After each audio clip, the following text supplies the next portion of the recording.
Días, Iglesia. La lectura de hoy se encuentra en el Evangelio de Hechos, capítulo 2, versículos del 41 al 47.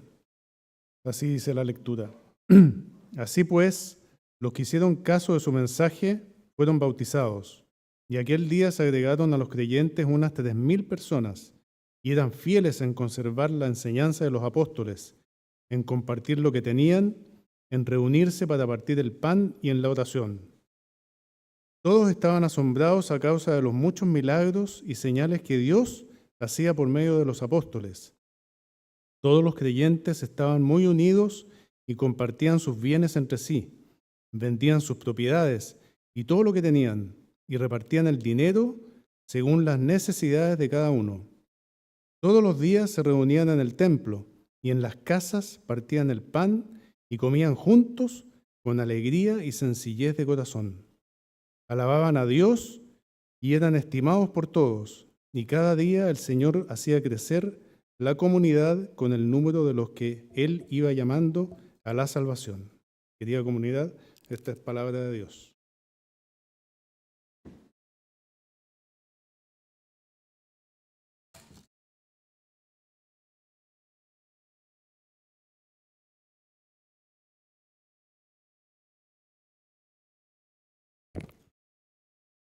¿Qué pasó con el Evangelio de Juan? Dirán algunos.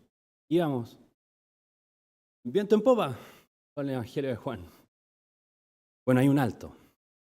Hay un alto buscando repasar los aspectos esenciales de una comunidad en fe, introduciéndonos a las cartas de Pedro más adelante. Y van a ser 3 domingos en los que vamos a estar hablando acerca de lo que le da esencia a la iglesia. Y hoy es un versículo muy importante, es notablemente histórico en la vida de la iglesia cristiana. Pero no lo podemos aislar.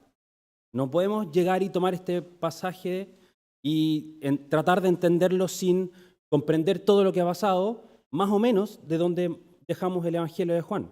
¿Sí? Juan nos va a servir mucho hoy. No nos perdamos la riqueza de este pasaje. No nos es posible absorber el sentido sin recapitular, al menos brevemente, los eventos que han sucedido hasta lo que escribe Lucas en el capítulo 2. Jesús ha entrado a Jerusalén, fue crucificado por las autoridades bajo una prerrogativa explícita de su propio pueblo y de las autoridades del pueblo de Israel. Murió, fue sepultado, al tercer día resucitó con poder. Y ahora sí entramos en el relato de Hechos, donde se nos confirma que a este Jesús Dios lo ha hecho Señor y Cristo. Por cerca de 40 días pasó tiempo con los discípulos, enseñándoles todo lo que tenía que ver con el reino de Dios. Él les mandó a que no salieran de Jerusalén para esperar la promesa. Jesús asciende al cielo. Se nos relata además la historia de cómo termina Judas, su traidor, Judas Iscariote, y la elección de Matías en su reemplazo dentro de los 12 apóstoles. Llega Pentecostés, la llegada del Espíritu Santo. Pedro se alza en su primer sermón, en el primer sermón de la iglesia cristiana, en el capítulo 2, versículo 14 al 36. Y hoy, este pasaje inicia con este alcance y esta irrupción espectacular, masiva, de este primer sermón de Pedro. 3.000 personas de la noche a la mañana convertidas. El inicio de la iglesia neotestamentaria. Y mi propuesta es analizar este pasaje respondiendo 3 preguntas. ¿Quiénes eran estas personas? ¿Qué hacían? ¿Y por qué lo hacían? Oremos antes de partir. Que el Dios de toda paciencia y consolación nos dé ahora, a todos nosotros, esta mañana, un mismo sentir y que juntos nos enfrentemos a tu palabra, Señor, unánimes, que seamos edificados por ella. Amén. Primero, ¿quiénes? ¿Quiénes son estas 3.000 personas? Y para esto hay que darle también secuencia a lo que está pasando. Estamos frente a una festividad, una nueva festividad. Cristo había sido muerto y sepultado en la fiesta de la Pascua. 50 días después viene Pentecostés, que coincide con la fiesta del Shavuot, descrita en Deuteronomio 18, son las fiestas de las primeras ofrendas agrícolas que daban los fieles a la iglesia. Y al igual que la Pascua, nos enfrentamos a un pueblo masivo, diverso, gran cantidad de personas. En Hechos 2:5, Lucas lo subraya, procedentes de todas las naciones bajo el cielo, reunidas nuevamente en Jerusalén cuando viene el Espíritu Santo y el Evangelio se empieza a repartir. Había judíos, persas, egipcios, africanos, europeos, asiáticos en general, todas las naciones bajo el cielo, que frente al Evangelio, todas estas diferencias étnicas, culturales, raciales, se reducen a nada. Cuando eres parte del Evangelio, puedes relacionarte con personas que en la vida quizás nunca te habrías relacionado. Hay mayor significado en las conversaciones que uno tiene con los hermanos en Cristo que con las conversaciones que tiene con los amigos o con las personas de tu trabajo o incluso tu familia. Hay personas de diversos orígenes, formaciones, trasfondos. Leímos aquí en una comunidad genuina, sincera. San Pedro tiene personas de diferentes temperamentos, diferentes perspectivas políticas, diferentes razas, niveles educacionales, de la U, del Colo-Colo, diferentes etapas en la vida. Pero que bajo el Evangelio estamos viviendo una nueva vida, que sincera tus posiciones, sincera mi posición, sincera tu posición, que admite que no tenemos lo que se necesita cuando nos presentamos frente a Dios. Y en eso todos estamos juntos. ¿No cobra algo de sentido también para una sociedad tan polarizada como la nuestra hoy en día esto? La iglesia se inició diversa porque su cohesión no está en los principios sociales, no está en los principios demográficos, no está en los principios culturales, en los que nos parecemos o en los que nos diferenciamos, sino en la adopción de Dios, de sus hijos, por medio de Cristo. Bien, segunda pregunta. ¿Qué hacían estas personas? Y lo podemos destacar en el versículo 42 y en el 44. Se dedicaban continuamente a la enseñanza de los apóstoles, a la comunión del partimiento del pan, la oración, y tenían todas las cosas en común. Se ayudaban entre ellos. Nadie pasaba necesidad. Compartían sus cargas y sus luchas, constantes en el aprendizaje de la doctrina, en el partimiento del pan, que es una clara señal a la Santa Cena, donde uno confiesa sus pecados juntos, recordamos juntos la muerte de nuestro Señor y alabamos de forma corporativa a nuestro Salvador. Es un entramado que se refuerza a sí mismo. El aprendizaje, el amor entre hermanos, la alabanza, el evangelismo, vidas íntegras, ministerios profundos, el favor de los demás. Son todas señales de una nueva vida. Una nueva vida que es el reflejo de la eterna relación perfecta entre Dios y su Hijo. En el versículo 47 nos topamos con un motor que acciona todo este entramado. La alabanza a Dios. Alabando a Dios estaban estas personas cuando cuidan uno del otro. Alabando a Dios están estas personas cuando adoran al Señor, cuando aprenden de las enseñanzas de los apóstoles, cuando evangelizan, cuando comparten para que no haya necesidad.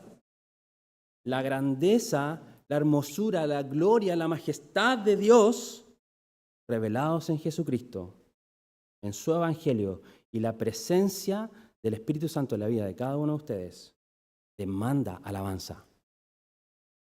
Es como cuando uno era joven y te escuchabas un buen tema musical.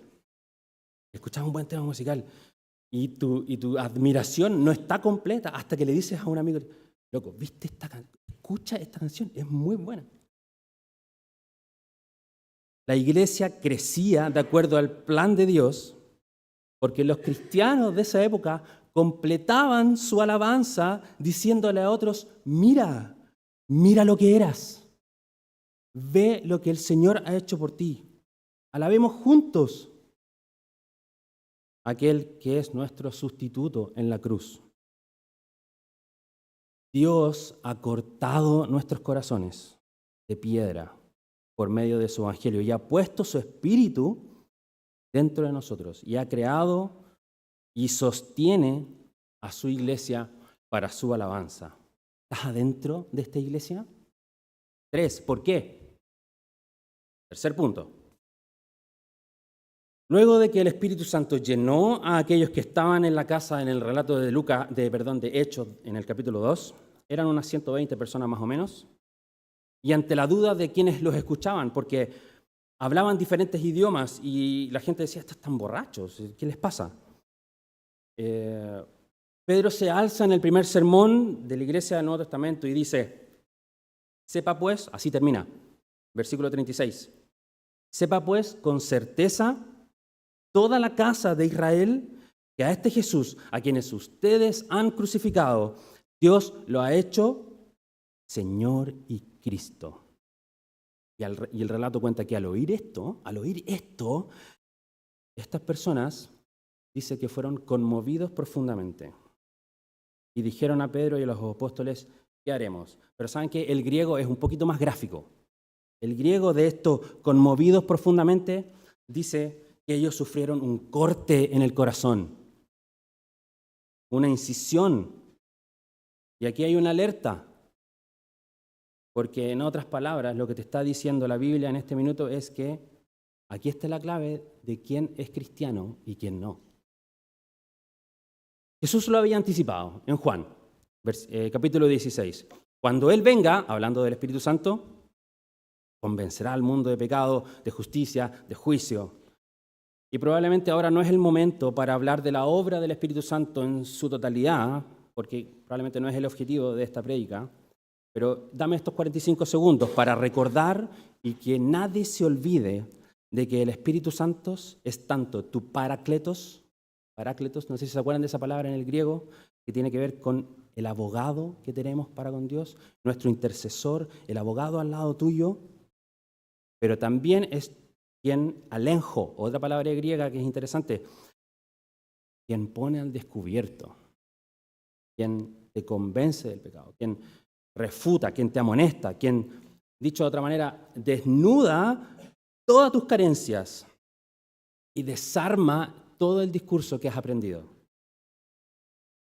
Entonces vemos que la obra del Espíritu Santo y la predicación de la palabra han generado en estas personas un quiebre, una incisión en sus corazones. Quizás por primera vez estas personas en sus vidas entendieron y experimentaron que estaban bajo juicio de Dios.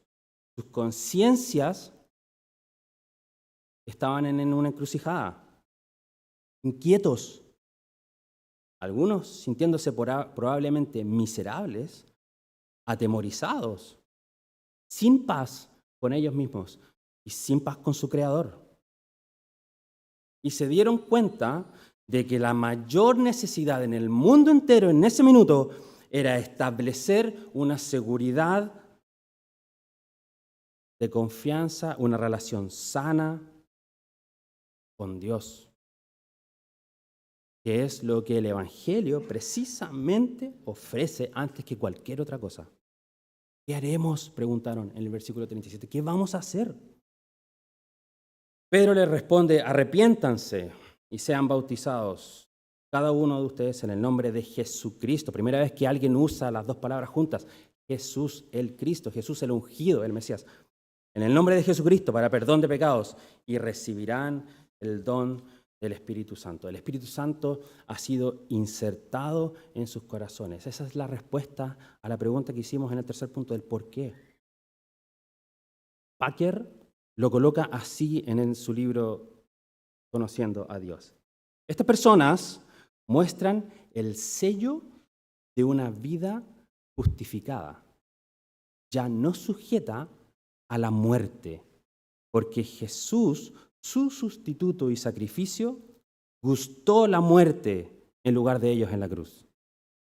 Y no solo eso, sino que además tienen el sello de una vida adoptada por Dios, que luego de justificarnos, nos coloca en una posición de hijos, coherederos con Cristo. Juan, en su primera carta, dice, mirad cuál amor nos ha dado el Padre al hacernos hijos de Dios. Y si sigues leyendo Hechos y te aventuras, vas a leer en el capítulo 4 que un par de días después ya no eran 3.000, eran más de 5.000 personas, después de otra prédica más. ¿Por qué? ¿Por qué este avance así tan explosivo? Bueno, la predicación de Pedro claramente está siendo asistida por el Espíritu Santo. Y por otro lado, a la luz de las Escrituras, esa incisión en los corazones y la entrada del Espíritu Santo en sus vidas se ha convertido en un motor de vida desencadenado. Entonces la pregunta te lleva rápidamente al área chica. ¿Cómo sabes tú si tu corazón ha sido tocado de esta manera? ¿Cómo sabes si el Espíritu Santo vive en ti? Y lo que tenemos acá tiene eco en el Antiguo Testamento. Estamos frente al cumplimiento de la promesa que Dios mismo le hizo al profeta Ezequiel. Ezequiel en el capítulo 11, versículos 19 y 20. Yo les daré un solo corazón y pondré un espíritu nuevo dentro de ellos y quitaré su corazón de piedra y les daré un corazón de carne para que anden en mis estatutos, para que guarden mis ordenanzas y los cumplan. Y entonces ellos serán mi pueblo y yo seré tu Dios. ¿Cómo sabes tú si tu corazón ha sido cortado de esta manera? ¿Cómo sabemos si realmente esta nueva vida está aquí en San Pedro? Parte de esta respuesta la encontramos en el recorrido de este pasaje. En el versículo 44 ellos dicen, todos los que habían creído estaban juntos. Vuelvo al griego otra vez porque tiene mucha riqueza de repente el lenguaje original escrito. Y ahí la palabra estaban juntos es ser. No es solo estar, es ser, es existir. Ellos eran juntos, ellos existían juntos en el templo, en sus casas, en su vida pública, en su vida privada. La rutina del día a día, la vida regular es solo una excepción. Es una interrupción en las agendas de cada uno. Lo normal era existir juntos, día tras día. No van a encontrar en Hechos, ni en la enseñanza de los apóstoles, una expresión que inste a los cristianos a reunirse o a estar juntos. Era algo que ellos lo tenían intrínseco, era de ellos, era demasiado genuino, era demasiado evidente. Estas personas no podían tener suficiente el uno del otro, porque es una señal de una nueva vida. No puedo continuar con la prédica si es que no saludo a mi hija, la Rafaela, cumplió 7 años esta semana.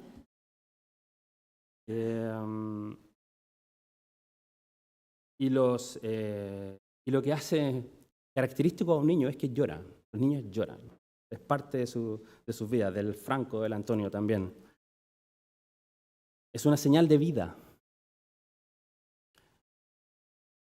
No tienes que ser enseñado por otras personas Las personas que han sido realmente cortadas en sus corazones por la obra del Espíritu Santo no necesitan la enseñanza para necesitar o anhelar esta convivencia entre las personas. Es una señal de vida. Si bien es un mandato y es un llamado, estas personas lo ven como una respuesta a lo que ha pasado en sus vidas. Tranquilamente aquí ya puedes empezar a cuestionarte si en realidad eres cristiano o no. O si estuvo esta necesidad de compartir el uno con el otro presente en tu vida antiguamente y ahora está debilitado. Bueno, tienes un nuevo motivo para orar. Esta hambre de existir juntos.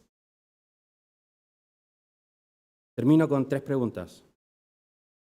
¿Tengo conciencia de la identidad de mi iglesia? ¿Que ésta le pertenece al Dios de toda gracia?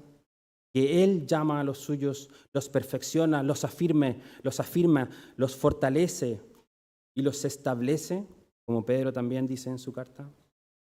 ¿Busco con sencillez aprender, compartir y alabar al Señor? ¿Entiendo esta justificación?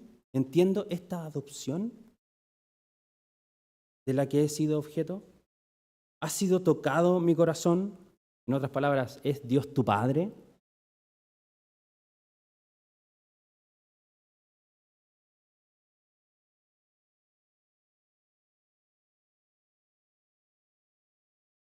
La realidad, el verdadero sincero de cada uno, el verdadero deseo de cada uno de nosotros es que esto realmente sea así. Oremos. Señor, San Pedro y la Iglesia Anglicana te pertenecen.